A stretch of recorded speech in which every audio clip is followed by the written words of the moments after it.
इंसान वो नहीं होता जो वो सोचता है, इंसान वो है जो वो छुपाता है।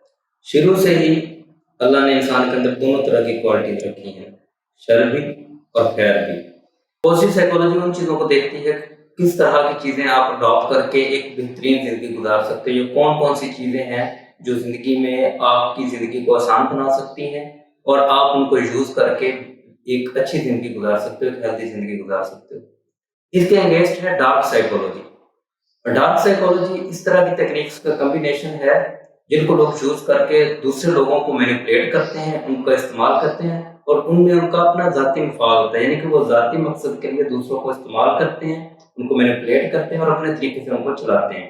आपने देखा होगा कि काफी सारे इस तरह के लोग होंगे जिनकी बातों में आप बहुत जल्दी आ जाते होंगे, या ना चाहते हुए भी आप उनकी बात मान लेते हैं। उनकी जो बात करने का तरीका होता है वो इस तरह का होता है कि आप